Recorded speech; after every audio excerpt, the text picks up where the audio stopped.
बोल दो इसी प्रश्न को। गंगा जल में कीड़े क्यों नहीं पड़ते हैं? बोलिए गुरुदेव भगवान की जय। हर बात के दो कारण होते हैं। एक कारण तो होता है लौकिक, दूसरा कारण होता है पारलौकिक। तो लौकिक कारण तो सभी लोग जो है जानते हो कि गंगा जी में कुछ ऐसे एलिमेंट्स पाए जाते हैं जिनकी वजह से जो है पानी सुरक्षित बना रहता है। लेकिन ये बात तो और भी नदियों पर लागू हो जाती है। जैसे चंबल नदी पर भी ये बात लागू हो जाती है कि चंबल नदी का पानी इतना मेडिकेटेड है कि बड़ी से बड़ी बीमारियों का भी उपचार हो जाता है उससे। परंतु गंगा जल और गंगा नदी इतनी श्रेष्ठ क्यों है कि जिसका गान हमारे वेदों ने तक किया है। इतनी अधिक श्रेष्ठ नदी कोई दूसरी वेद शास्त्रों ने बताई ही नहीं। अब यदि तुम उद्गम की दृष्टि से भी कहोगे तो गंगा जी का उद्गम जहाँ से होता है वहाँ छोटी सी धार बताते हैं। मैंने तो आज तक देखी नहीं है, लेकिन जो गंगोत्री गए हैं वो बताते हैं कि छोटी सी धार जो है निकलती है गौमुख से और फिर आकर के जो है वो फैल जाती है। तो वहाँ तो ऐसी कोई बात है नहीं विशेषता वाली। छोटी सी धार में कोई विशेषता हो ही नहीं सकती है। ये जो विशेषता पैदा हुई है ये तो बाद की बात है। इसके लिए पारलौकिक कारण ही सिद्ध होता है और कोई दूसरा कारण नहीं। ये सबसे उत्तम नदी इसलिए कही गई है कि अनादिकाल से इस नदी के किनारे ही बड़े बड़े महापुरुष सिद्ध हुए हैं। बड़े बड़े महापुरुष, आपको शायद पता नहीं होगा कि जैन संप्रदाय के 2400 तीर्थंकर में से 20 तीर्थंकरों ने गंगा जी के किनारे ही अपनी सिद्धि प्राप्त की। और भी तमाम भगीरथ जो राजा बताते हो असल में वो बड़े महापुरुष थे। उनकी सिद्धि से ही गंगा जी का उद्गम सिद्ध हुआ।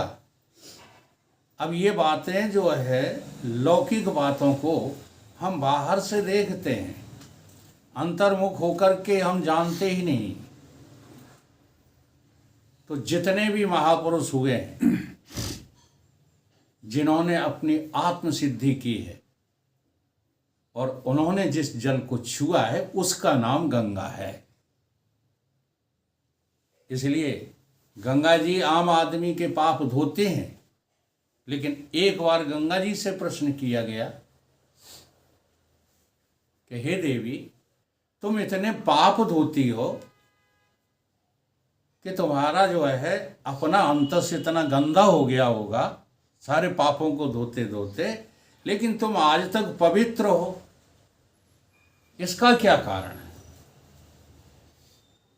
तो गंगा ने यही जवाब दिया कि जिस क्षण मेरे को कोई आत्मज्ञानी पुरुष, आत्मसिद्ध पुरुष टच कर देता है मैं पूरी की पूरी पवित्र हो जाती हूँ।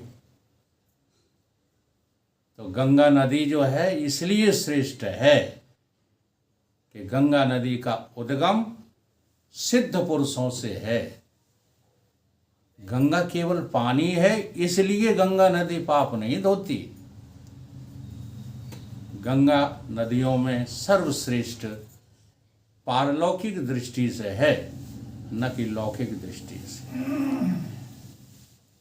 पारलौकिक दृष्टि भगवान विष्णु की, पारलौकिक दृष्टि ये है कि यदि आप आत्मा हो, इफ यू आर सोल, तो आपको छूने वाली हवा भी पवित्र हो जाती है।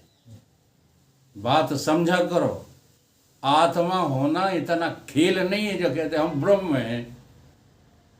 काहे के ब्रह्म हो तुम? पापाचारों में फंसे हुए हो, हर क्षण तुम्हारी बुद्धि पापाचार में लगी रहती है। ब्रह्म के अतिरिक्त यदि आप कुछ भी हो, चाहे जितने उपनिषद पढ़ लो, गीता का अध्ययन कर लो, सारे वेद शास्त्रों को छान मारो, अगर आप आत्मा के अतिरिक्त और कुछ हैं तो पापी के अलावा और कुछ नहीं हो। सबसे बड़ी जो है सच्चाई है ये। पवित्र होता है तो केवल जो है भगवान से संपर्क रखने वाला या स्वयं भगवान, और कोई पवित्र होता नहीं।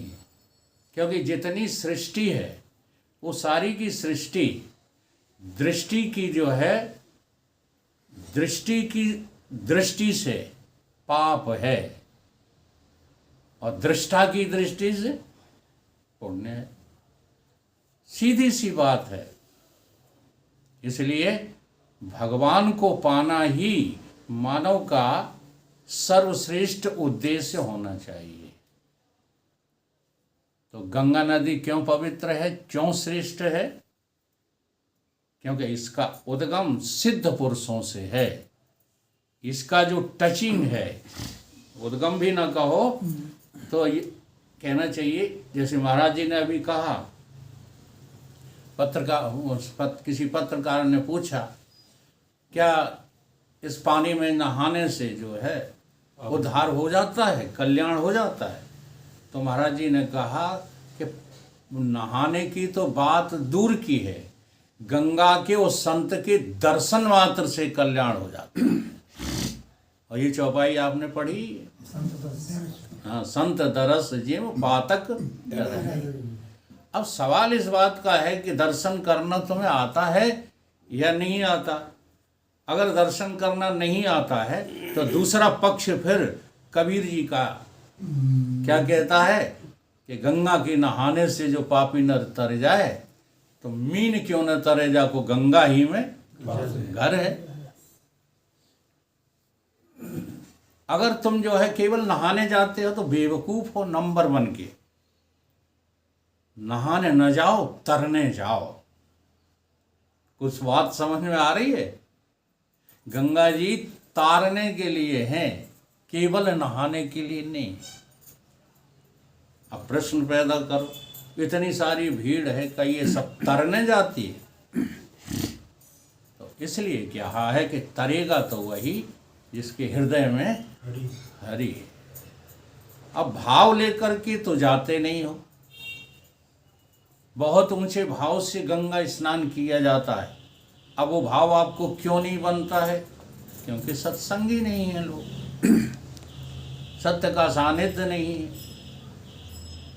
नहीं जानते हो, गंगा में प्रवेश करते ही सबसे पहले आप विष्णु हो। कहाँ पर वास है विष्णु जी का? अरे क्या बात करते हो, आध्यात्मिक बने रहते हो। क्षीर सागर क्या है? जैसे ही सारा वेदांत पढ़े हुए हो, अभी तक ये नहीं पता लगा पाए विष्णु के नक्शे हैं? विष्णु प्रिया है, विष्णु के नक्शे निकले। वासुदेव देवी देवताओं को तुमने छान मारा। और सभी वेदांती बैठे हो, लेकिन ठीक से कोई बता नहीं पा रहे। 5 कर्मेंद्रियां होती हैं, 5 ज्ञानेंद्रियां होती हैं। हर इंद्रिय का एक देवता होता है। तो पैरों का देवता कौन है? क्यों नहीं तुम्हारी जो है वेदांती यहाँ खुलती? क्योंकि अनुभव नहीं करते, रटते हो केवल। पैरों में किसका वास है? ठीक है। तो जैसे ही आप प्रवेश करते हो, विष्णु भगवान हो तुम। कौन हो? विष्णु भगवान। अच्छा, अब जो है उधर तक कंठ तक डूब जाते हो गंगा जी में, तब हाथ में किसका वास है? तो तुम इंद्र भगवान हो, ठीक है। और डुबकी लगा दी तुमने तो शंकर भगवान हो, जटाओं से निकली हैं सर। ऐसे भाव से यदि स्नान किया है, कमंडल भर लिया तो हाँ, कमंडल भर लिया तो ब्रह्मा हो गए। इस भाव से यदि स्नान करते हो तो आप तर जाओगे। और इसके अलावा अगर और किन्हीं भावों में, हाँ, कि गंगा के स्नान से मेरी गृहस्थी चल जाएगी, अमुक अमुक जो है ऐसा हो जाएगा, वैसा हो जाएगा, तो आप असल में गंगा की श्रेष्ठता को समझते नहीं। क्या बढ़िया बात तो उन्होंने कहे थे वो। तो गंगा का उद्गम जो हुआ है वो कहाँ से हुआ है? आई बात कुछ समझ में? सतपुरुषों की जो है टचिंग से, सतपुरुषों के स्पर्श से गंगा जी महान हुई हैं, इसलिए गंगा श्रेष्ठ। सत्यमित्रानंद गिरी बंद ने करो। कही थी वो जो है वो। हाँ, वही बात कही जो मैं बता गया हूँ। बहुत बढ़िया। अब उसको बार बार रिपीट क्यों करें, जो 1000 बार हम बात बता चुके हैं। बंद कर दो।